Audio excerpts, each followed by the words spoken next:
Even the saying of a dragon rising from a small river is not enough to fully describe Zix, the magical flora spearman. Then a little flashback of Zix's childhood story is shown. He was at that time hunting a deer. Judging by its size, it was a mature male. The condition of the bark around it indicated that it had just passed through. After coming to that conclusion, Zix then prepared to hunt it. The northern imperial grasslands, a wild land, which even the voices of the imperial family could not reach. When the time was approaching the evening, people who went there had to check if their heads were still intact attached. Zix was a descendant of a wandering tribe that traveled around that land. When he reached adulthood, he was separated from his family. Since when he was left behind, why he was left behind, could he return to his tribal life? No one knew. He had learned to hunt deer even before he learned to read letters. Instead of buying goods from the store, he was first good at looking for scraps of corpses on the side of the road. So the conclusion is, the life of a beast.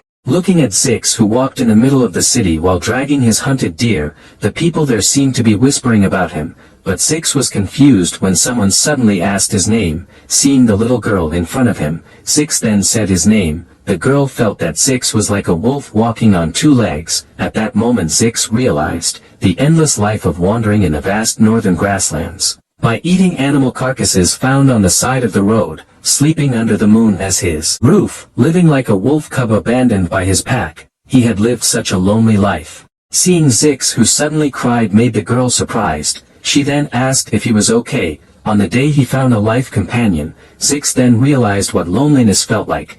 Zix was then adopted by Aika's family. Aika and his father welcomed him as family. Pursuing a fast-flowing social life, his wild life gradually became a thing of the past, and the young wolf was now a human. But in order to protect Aika, he was willing to become a beast again. He had heard rumors about Ed Roth Taylor. He cheated on the exam paper and offended the princess, and bullied the junior students. Zix drove so fast that it destroyed the floor under him, but he was then surprised when he saw Ed in a badly injured condition. Seeing his arrival, Ed then asked who he was. Ignoring Ed's question, Zix then immediately asked where Aika was and why he was here now. Zix told him to immediately tell him where Aika was. Ed answered reading room number 3. Hearing that, Zix then immediately went to the place Ed mentioned and left him alone. Just as he had just arrived at reading room number 3, he immediately asked if she was okay. Seeing Aika, who was fine without any injuries despite being unconscious, Zix felt grateful. He really felt very grateful.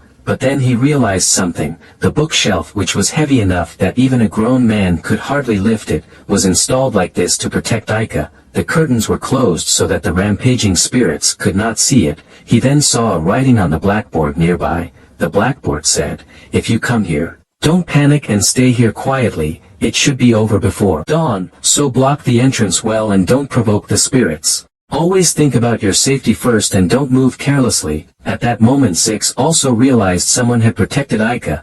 There was blood on the suit used for Aika's blanket, but Zix knew this was not her blood. He then saw the blood splatter that was visible outside the door of the reading room. Zix at that moment also knew who had protected Aika, even though the person himself was injured. He did not care about his injury and himself bleeding while protecting Aika. Zix was very confused why Ed did this, while Ed himself currently felt this was useless. 3 hours earlier, just as the earthquake had just hit which caused many books to fall, with a bloody condition Ed finally managed to protect Aika from the bookshelf that almost fell on her. He was grateful that he had been training his strength, otherwise the situation would have been bad. This episode was going faster than he thought. Judging from the summoning circle, it seemed that the battle for the conquest of Glasgow had begun. But he was confident that Taylor could handle it. He felt that it was best not to pay attention to a place full of important characters in the story. He couldn't change the future at will, but time was precious. He couldn't just sit back without doing anything. Soon the rage of the low-level spirits would pour out, so Ed decided to block the entrance to prevent the raging spirits from entering, and use this opportunity to refine his cabin to be better. Now, he would eat the beef jerky he had brought and do research all night.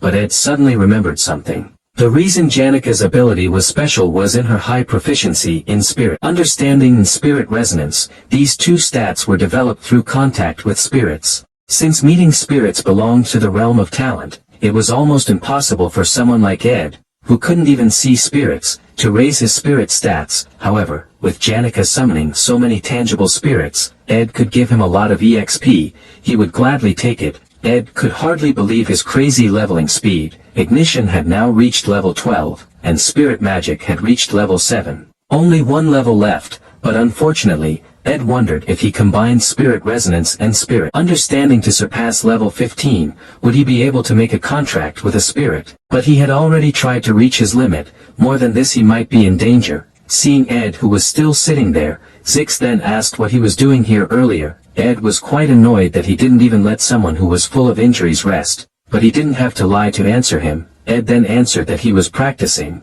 Zix could only sigh at his answer. He certainly didn't believe Ed's answer. Even the most naive human couldn't believe it. Zix felt like he understood a little bit about what kind of person he was. All this time he turned out to be that kind of person. Ed was quite confused by his words. Zix then bowed to him and said that he owed him a big debt. He promised that he would definitely pay this debt when the opportunity came. Ed instantly realized that Aika must be Zix's lover. Actually, Aika's name was only mentioned in the plot book, so he kind of forgot about her. But Zix was a friend who always trusted Taylor from the beginning of the scenario to the end. A very important character, so he shouldn't be here. Ed then said to him, "It seems that you left the student council building and came straight here." If he had made sure that Aika was safe, Ed and Taylor, and asked if he meant Taylor McClure, Ed said yes, the one who always barely avoided failure. Zix didn't understand why he looked up to Taylor so highly. He had never really talked to him. It was a matter of compatibility rather than assumption, especially since only Taylor's elemental slash could hurt the shell of the high fire spirit Tarkan.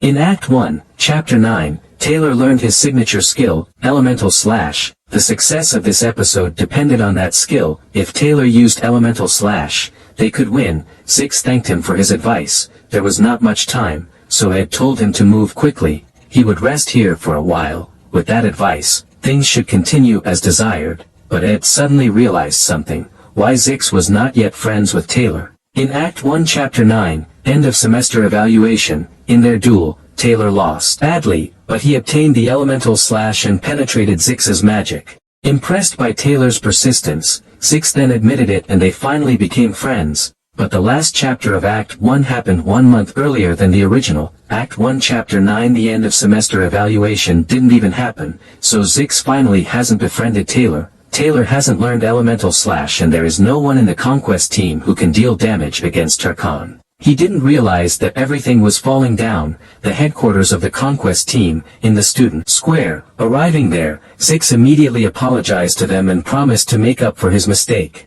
They didn't mind that. Even though Zix was here too, they still weren't optimistic about their victory. The conquest team's first entry failed. If they wanted to start the assault again, Claire suggested that they should call for more reinforcements. He would join after the pain in his leg subsided later. Phinia told Claire not to exert himself and rest at the headquarters. He couldn't even walk properly. But Claire couldn't just do that. If she really cared about him, he asked Phinia to retract her order. Phinia also felt heavy when making that decision, but she also had a heart. She was grateful that at least they still managed to retreat, but Claire could no longer fight. Clebius was also injured. Phinia was really confused about what she should do, but she finally decided to conquer Tarkan with the remaining troops. But someone suddenly interrupted. They didn't have enough time to catch Tarkan. They then looked at that person, looking at the summon ritual. It would be completed in a moment. Phinia did not expect that he would come here. Actually, this was the situation Ed wanted to avoid the most, but there was no choice.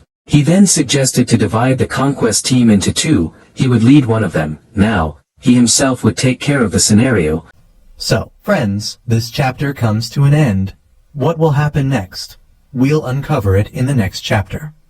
Don't forget to rate this chapter out of 10 in the comments. We'll see you in the next video. Until then, take care and goodbye. Don't forget to like the video and subscribe to the channel.